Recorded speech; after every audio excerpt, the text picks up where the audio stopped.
শপথ করে বলছি, আমি আমার জ্ঞান হওয়ার পরে থেকে আমার পিতার মুখে একটি মিথ্যা শব্দ শুনি নাই। শুধু তাই নয়, আমি উপজেলা চেয়ারম্যান ছিলাম 5 বছর। অনেক মানুষ আমাদের কাছে নানা রকম সুপারিশ নিয়ে আসে। জনগণের মুখ রক্ষার্থে, জনগণের মন রক্ষার্থে, তাদেরকে কোনো একটা সান্ত্বনা দেওয়ার জন্য আমাদেরকে অনেক রকম কথা বলতে হয়। যদিও মিথ্যে নয়, কিন্তু অনেক কথা বলতে হয়। কিন্তু আমি আল্লামা সাঈদী 10 বছর এমপি ছিলেন, তার কাছে কেউ কোনো আবেদন নিয়ে এসেছেন যেটা তিনি করবেন না অথবা পারবেন না, সেটা এমন কোনোদিন শুনে নেই বলেছেন আচ্ছা আমি দেখব। যেটা করবেন না বা পারবেন না উনি বলে দিলেন আমি এটা করতে পারবো না, আর যেটা পারবেন উনি এটা গ্রহণ করতেন। তার মানে হলো তিনি কোনো ছলনামূলক আচরণ কোনো একজন মানুষের সঙ্গে করেননি।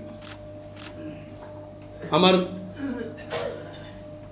স্বামী স্ত্রীতে ঝগড়া হয় না? আপনাদের মধ্যে হয় না? হয়, সবার মধ্যেই হয়। সব স্বামী স্ত্রীর মধ্যে মনোমালিন্য হয়। আমার বাবা এবং মায়ের মধ্যেও মনোমালিন্য হতো। যখন মনোমালিন্য হতো আব্বা এসে বলতেন, তোমার মায়ের সঙ্গে আজকে আবার এই বিষয়ে মনোমালিন্য হয়েছে। আমরা জানতাম। কথাটা এই কারণে বললাম যে তিনি তার পারিবারিক জীবনটাকে গোপন করেন নাই, ওটাও সন্তানদের সামনে তিনি খোলা করে দিয়েছেন। এগুলি সবই ছিল আমাদের জন্য শিক্ষা। আমরা পিতার কাছ থেকে আলহামদুলিল্লাহ শিখেছি। 10 বছর এমপি ছিলেন আব্বা। 10 বছরের মধ্যে 10 বার, মাত্র 10 বার আব্বা আমাদেরকে এলাকায় যেতে দেননি এমপি থাকাকালীন সময়। কেন? আব্বা বলতেন তোমরা যদি যাও তো মৌচাক ঘিরে ধরে মৌমাছি, তো তোমরা হলো মৌচাক, এমপি সাহেবের ছেলে, তোমাদেরকে ঘিরে ধরবে অনেক মানুষ, অনেক মতের মানুষ, দলের মানুষ, তোমরাও মানুষ, কারো প্রলোভনে পড়ে তোমরাও মিসগাইডেড হতে পারো, তোমরাও চাঁদাবাজিতে সম্পৃক্ত হতে পারো, তোমরাও টেন্ডারবাজিতে সম্পৃক্ত হয়ে যেতে পারো, সুতরাং তোমরা তোমার এলাকায় যাবা না। এটা বলতেন। আমি একটা সাদা পাঞ্জাবি পরি, এই সাদা পাঞ্জাবিতে ছোট্ট একটি যদি দাগ পড়ে, দাগটা দেখা যায়। আমি একটা সাদা পাঞ্জাবি পরে আছি বাবা, আমার পাঞ্জাবিতে যখন একটি ছোট্ট তিলের দাগও যেন না লাগে।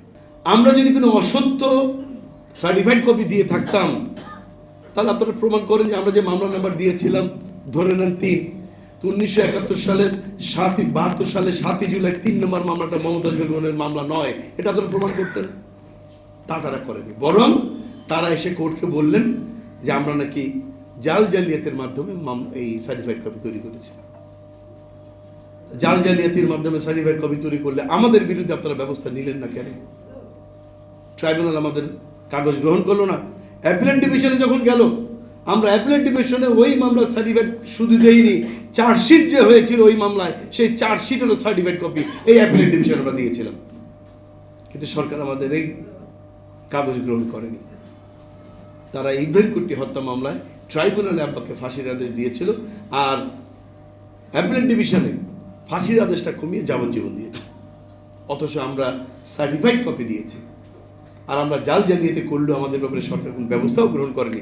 এমনকি ওই মামলাটি যে মমতাজ বেগমের মামলা নয়, অন্য কারো মামলা, এটাও প্রমাণ তারা করেনি। তা দিয়ে কি প্রমাণ হয়? তা দিয়ে প্রমাণ হয় আমরা যেটা কাগজ দিয়েছিলাম সেটাই সঠিক ছিল। এরপর আসেন বিশাপ আলী হত্যাকাণ্ডে সরকারের সাক্ষী ছিল বিশাপ আলীর আপন ভাই সুখরঞ্জন বালী। আপনারা সবাই বোধহয় তার নাম জানেন। আল্লামা সাঈদীর নাম যারা জানেন তারা সুখরঞ্জন বালীর নামও জানেন। সুখরঞ্জন বালী ঢাকায় 2012 সালের 4 নভেম্বর ট্রাইব্যুনালে আমরা তাকে হাজির করি। তিনি আমাদের সঙ্গে যোগাযোগ করেন যে তিনি অসত্য কথা বলতে পারবেন না, তাকে নানা রকম নির্যাতন করা হচ্ছে, অর্থের প্রলোভন দেওয়া হচ্ছে। তিনি বলছেন আমি মিথ্যে কথা বলতে পারবো না, আমি হুজুরের পক্ষে কথা বলবো। আমরা বললাম এই কথা তো আমাকে বলে লাভ হবে না, কোর্টে বলতে পারবেন কিনা? উনি বললেন হ্যাঁ পারবো। আমি বললাম আসেন। তিনি কোর্টে আসলেন। আমার গাড়িতে বসা ছিল সুখরঞ্জন বালী ট্রাইব্যুনালে। আমার গাড়ি থেকে ওই খুনি হাসিনার দালাল প্রশাসনের অফিসাররা আমার গাড়ির ভেতর থেকে টেনে তাকে রাস্তায় নামিয়ে নিয়ে আসে।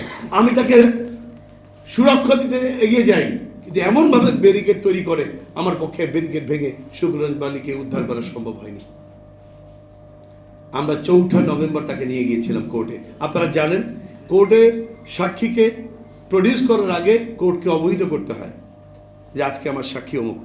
আমরা গিয়ে কোর্টকে অবহিত করি যে আজকে আমাদের সাক্ষী সুখরঞ্জন বালি। এটা ছিল 4 তারিখ 2012 সালের 4 নভেম্বর। আমাদের এই কাগজ পাওয়ার পর ওই কুলাঙ্গার বিচারপতি নিজামুল হক নাসিম, ভারতের দালাল, সে আমাদের কাগজ পাওয়ার পর আমাদেরকে বলল আজকে সাক্ষ্য গ্রহণ হবে না। আমরা অবাক হয়ে গেলাম। উনি বললেন আগামীকাল হবে।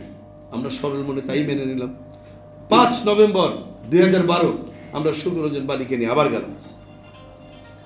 ট্রাইব্যুনালের আশপাশে ঢুকতে এত পুলিশ, 3 বছর আমরা আব্বার মামলা পরিচালনা করছিলাম, এত পুলিশ আমরা আগে কখনো দেখিনি। ওই দিন যেটা দেখলাম আমরা মনে করলাম হয়তো রাজনৈতিক কোনো প্রোগ্রাম আছে বাইরে। আর ট্রাইব্যুনাল হলো আওয়ামী লীগের তীর্থস্থান, ওইটা তাদের ভাগ্য বিধাতা। তো ট্রাইব্যুনাল থেকে যদি ফাঁসির আদেশ ব্যাহত হয় তাহলে তাদের সরকার পতন হয়ে যেতে পারে। এই কারণে হয়তো তারা প্রশাসন দিয়ে ঘিরে রেখেছে। কিন্তু কে জানতো যে তারা এমন একটি পরিকল্পনা করেছে যে আমাদের সাক্ষীকে আদালতের সামনে থেকে তুলে নিয়ে যাবে। তো যেটা বলছিলাম, আমার গাড়ি থেকে 5 নভেম্বর তারা তাকে তুলে নিয়ে যায়। তাহলে প্রশ্ন হলো 4 তারিখে ওই কুলাঙ্গার বিচারপতি ট্রাইব্যুনালের চেয়ারম্যান নিজামুল হক নাসিম, ভারতের দালাল, সে কেন 4 তারিখে সাক্ষ্য গ্রহণ করলো না?